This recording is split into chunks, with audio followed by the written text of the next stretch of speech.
हम अपने परमेश्वर पिता का हृदय से धन्यवाद देना चाहते हैं कि उन्होंने हमें अवसर दिया कि हम इस YouTube के माध्यम से आप तक परमेश्वर के वचन को पहुंचा सकें। आपका हृदय की गहराइयों से धन्यवाद कि आपने इस YouTube के लिंक पर क्लिक किया और अपना समय निकाला और परमेश्वर के वचन से जो कुछ भी आज सिखाया जाएगा उसको आप सुन रहे हैं, सीखेंगे, ऐसी हमारी प्रार्थना है। हमने पिछले कार्यक्रम में यहोशू उसके दूसरे अध्याय के पहले 14 पदों से हमने देखा था कि वह कौन थी। हमने उस राहाब वेश्या की दशा के विषय में सीखा था कि उसकी दशा कैसी थी। वो एक पापनी स्त्री थी और पतन के रास्ते पर आगे बढ़ रही थी। आज हम उसके दूसरे पहलू पर विचार करेंगे और वो है उसकी दिशा। जब उसने अपनी दशा को पहचाना और परमेश्वर के वचन पर विश्वास किया, उसके बाद उसने एक नई दिशा को अपने जीवन में अपनाया। गौर करिए जो वचन उसने यहोशू 2:8 से 11 में कहे, 5 बातें उसने कही। सबसे पहला, राहाब वेश्या ने कहा, मुझे तो निश्चय है। और किसी को निश्चय है या नहीं उसके बारे में उसने कुछ नहीं कहा। उसने कहा मुझे तो निश्चय है। यह पहला कथन था उसका। दूसरा कथन कि हमारे मन में सब लोगों का, जो इस्राएली लोग हैं, उनका भय समा गया है। यह दूसरा कथन था उसका। तीसरा कथन उसने कहा कि इस देश के सब निवासी तुम्हारे कारण, जो काम तुमने किए हैं और तुम्हारी जो सेना है उसके कारण घबरा रहे हैं। उसके मार्जिन में लिखा है वो पिघल गए हैं। जैसे मोमबत्ती आंच लगते ही जैसे पिघल जाती है, वैसे ही ये लोग घबराहट के मारे पिघल रहे हैं।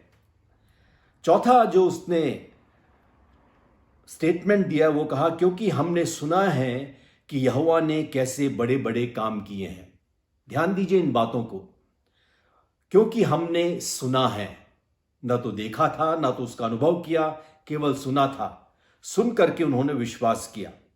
और पांचवा जो कथन इसने, जो स्टेटमेंट इस राहाब वेश्या ने दिया वो था, तुम्हारा परमेश्वर यहोवा ऊपर के आकाश और नीचे की पृथ्वी का परमेश्वर है।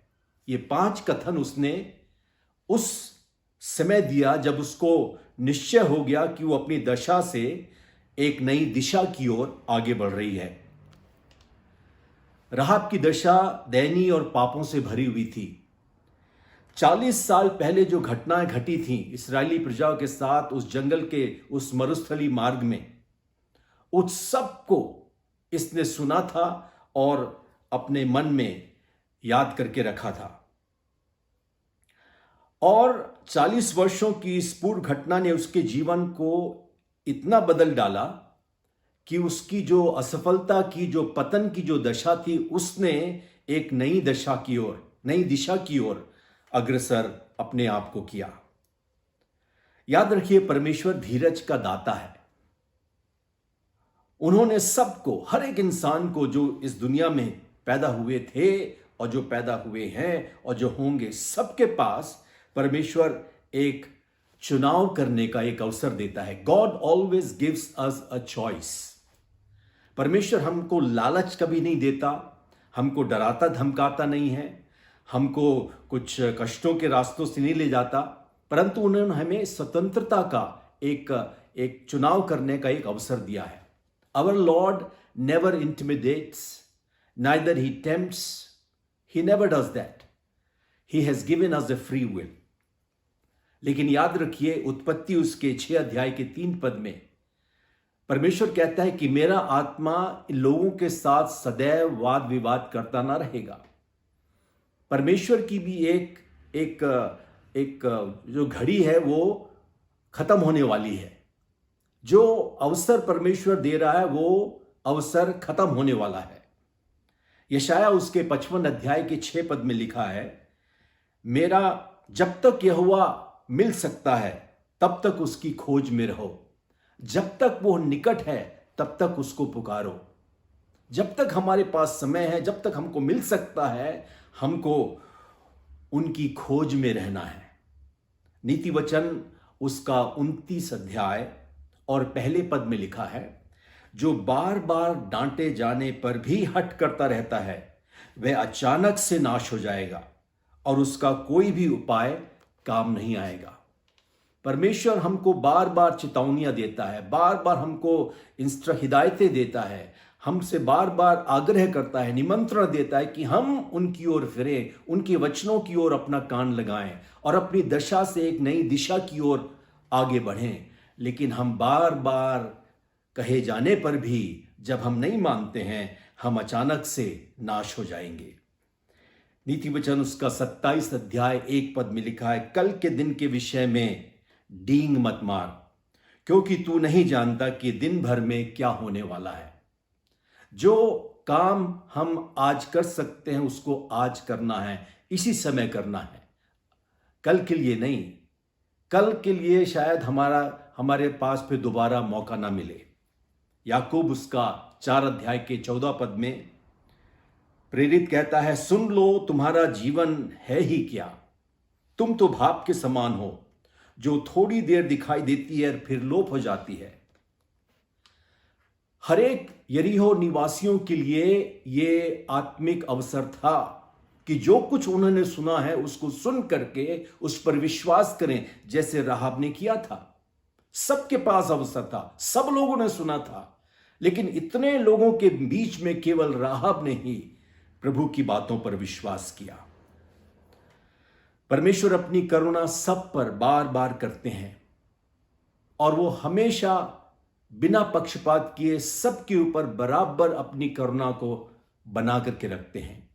मत्ती उसके 5 अध्याय के 45 पद में लिखा है कि परमेश्वर भले और बुरे दोनों पर अपने सूर्य को उदय करता है, और वचन आगे कहता है धर्मियों पर और अधर्मियों पर दोनों पर मेह बरसाता है।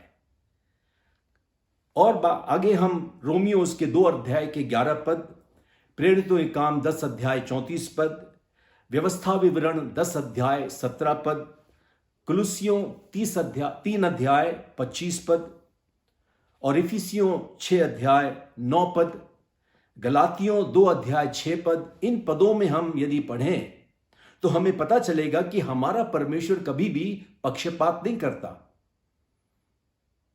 वो कभी भी अपने किसी एक व्यक्ति विशेष पर पक्ष करेगा और फिर दूसरे को छोड़ देगा, ऐसा नहीं करता। परमेश्वर कभी भी किसी का पक्षपात नहीं करता। ऊंच नीच का भेदभाव परमेश्वर के पास नहीं है। चाहे हम अनपढ़ हैं या पढ़े लिखे हैं, चाहे हम गरीब हैं या अमीर हैं, चाहे हम संपन्नशाली हैं या दरिद्र हैं, चाहे हम किसी तरह की भी क्यों ना हो, अधर्मी हैं या धर्मी हैं, भले हैं या बुरे हैं, जैसे भी हैं, परमेश्वर कभी भी पक्षपात नहीं करता, सबको बराबर से अवसर देता है। दूसरा पत्रस 3 अध्याय उसके 9 पद में हम पढ़ते हैं कि परमेश्वर चाहते हैं कि सबको मन फिराव का समान अवसर मिले। ऐसे हैं हमारे परमेश्वर। उस यरीहो के हर एक निवासियों के पास अवसर था, लेकिन केवल राहाब ने ही बिना विलंब किए 40 वर्ष पूर्व की जो घटनाएं थी उसको याद करते अब उसका आमना सामना इस्राएलियों के इन 2 भेदियों के साथ हुआ। अब तक वो अपना तन बेच करके धन कमाती थी, लेकिन अब वो तन नहीं बेचती थी, अब वो सन बेच करके अपना धन कमाती थी। सनई या सन हमारे हिंदुस्तान, हमारे भारतवर्ष में भी कई जगहों पर पाया जाता है। उत्तर प्रदेश, महाराष्ट्र, मध्य प्रदेश, उड़ीसा, बिहार, इन जगहों पर सनई की खेती बहुत अच्छी तरह से होती है। खाद के काम में आती है वो पेड़, वो पौधे, और उसके जो तने हैं उन तने को काट करके लोग पानी में फुला करके रखते हैं, और जब वो सड़ने पर रहता है तो उसमें से जो उसकी रेशे हैं उसको निकाल करके उसकी डोर बनाते हैं, रस्सियां बनाते हैं। अब राहब भी इस तरह का काम कर रही थी। आपको याद होगा कि उसने उन रस्सियों के सहारे इन दो भेदियों को अपनी खिड़की से उतारा। उस पर हम और कभी चर्चा करेंगे। तो तन बेच करके नहीं, परंतु सन बेच करके वो अपना जीविका चलाती थी। उसकी इस नई दिशा में दो बातें प्रामुख्य हैं। पहला है उसका अंगीकार। उसने अंगीकार किया। क्या अंगीकार किया? कि इस्राएल का परमेश्वर ही जीवित परमेश्वर है। आकाश और पृथ्वी का परमेश्वर वही है। मुझे विश्वास है कि ये सारा देश परमेश्वर ने तुम्हें दे दिया है। उसने ये अपने मुंह से अंगीकार किया। इतनी पुरानी बातों को याद करना, जो 40 साल पहले हुई थी, उसको हूबहू याद करना ये आसान काम नहीं है।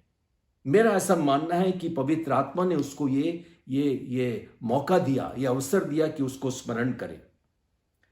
यूहन्ना उसके 14 अध्याय के 26 पद में इस प्रकार लिखा है, यीशु मसीह ने कहा, मैं पिता से विनती करूंगा और वह तुम्हें एक और सहायक देगा कि वह सर्वदा तुम्हारे साथ रहे। सहायक अर्थात पवित्र आत्मा, जिसे पिता मेरे नाम से भेजेगा, वह तुम्हें सब बातें सिखाएगा और जो कुछ मैंने तुमसे कहा है वह सब तुम्हें स्मरण कराएगा।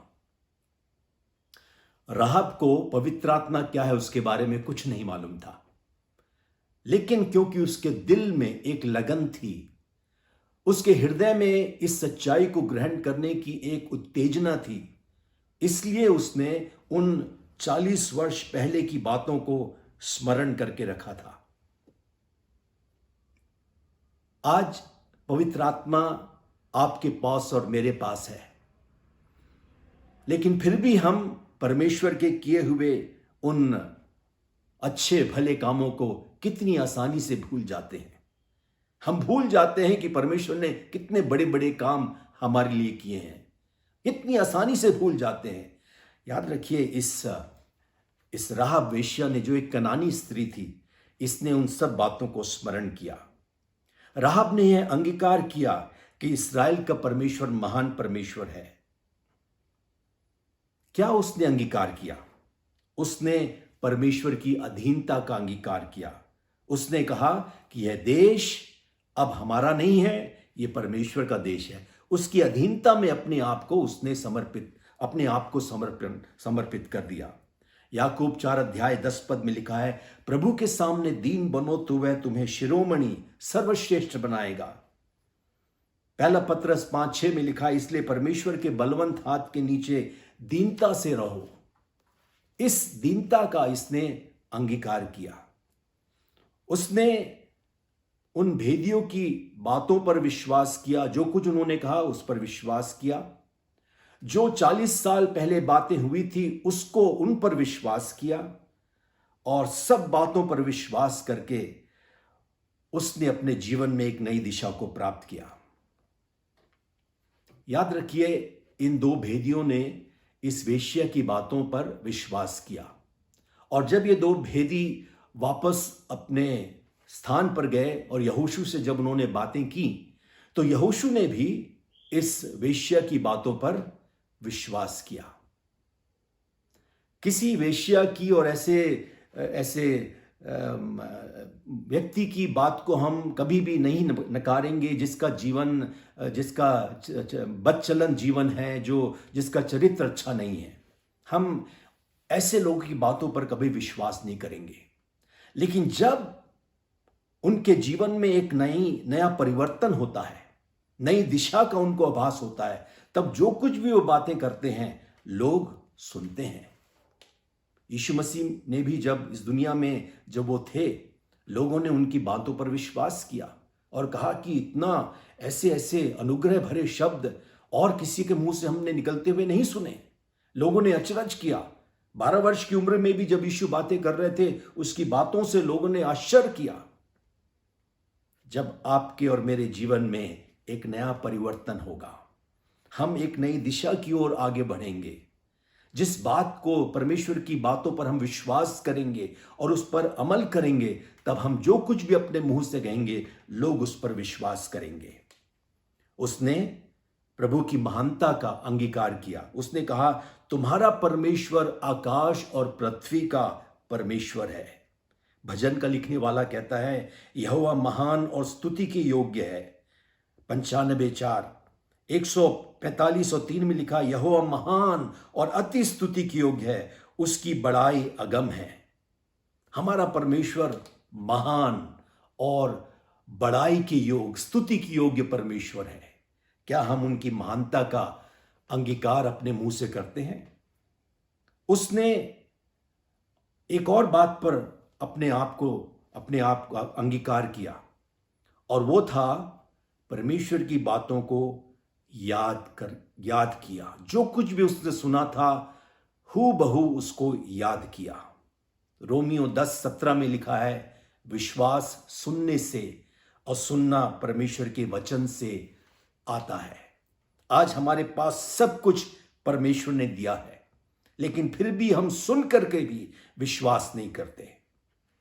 दूसरी बात, उसने अंगीकार किया और उसने जो कुछ भी बातें उसने सुनी थी उनका आलिंगन किया। जरा सोचिए, राहब के पास बाइबल नहीं थी, उसके पास कोई कलीसिया अथवा विश्वासियों की मंडली अथवा संगति भी नहीं थी। वो कनानी स्त्री थी, कनान देश में रहती थी, पापियों के अड्डे में वो रहती थी। सब लोग इस सच्चे जीवित परमेश्वर की को ठट्ठा करने वाले लोगों के बीच में उसका उठना बैठना था। अपने जीवन काल में उसने कभी भी किसी इवेंजलिस्ट से, किसी भी प्रचारक से मुलाकात नहीं की। उद्धार क्या होता है उसके बारे में नहीं सुना, पवित्र आत्मा क्या होता है उसके बारे में भी नहीं सुना। उसका कोई विश्वासी दोस्त या मित्र भी नहीं था कि जिनके साथ वो कुछ बहस कर सकती और सीख सकती। उसके पास ना तो टीवी था, ना तो रेडियो था, ना ट्रैक था, गीत किताबें नहीं थी, मसीह कैलेंडर नहीं था, मसीह अखबार नहीं था, कुछ भी उसके पास उपलब्ध नहीं था। परमेश्वर का ज्ञान भी उसके पास नहीं था, परंतु फिर भी अनुग्रह और आश्चर्य कर्मों की बातों को जो कुछ उसने सुना उस पर उसने विश्वास किया। आज आपके पास क्या क्या उपलब्ध नहीं है? सब कुछ है हमारे पास हमारी भाषा में बाइबलें हैं। एक बाइबल नहीं, अनेक बाइबलें हमारे घरों में हैं, हमारे खुद की भाषा में हैं। बहुत सारी बाइबलें हमारे पास हैं, लेकिन हमने अभी तक परमेश्वर की बातों पर विश्वास नहीं किया।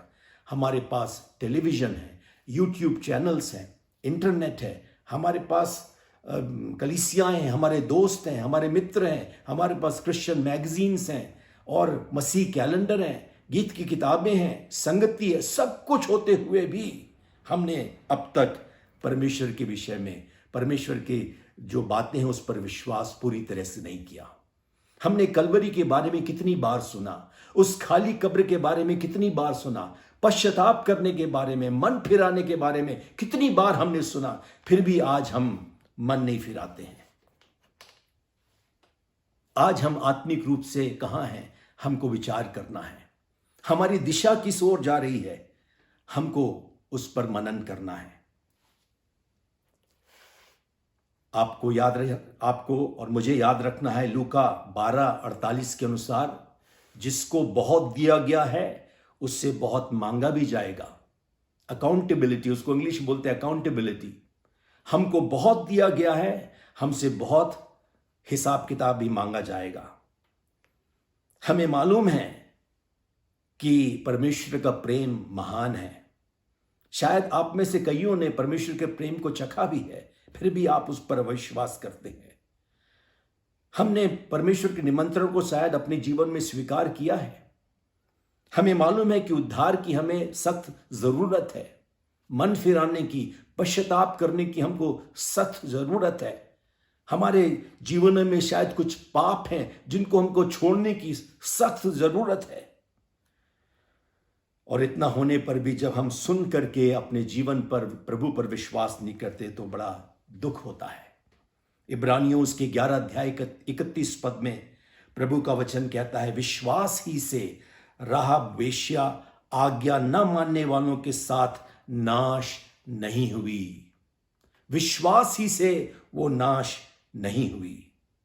याकूब उसके 2 अध्याय के 25 और 26 में प्रभु का वचन इस प्रकार कहता है, वैसे ही राहब वेश्या भी जब उसने दूतों को अपने घर में उतारा और दूसरे मार्ग से विदा किया, क्या वह कर्मों से धर्मी न ठहरी?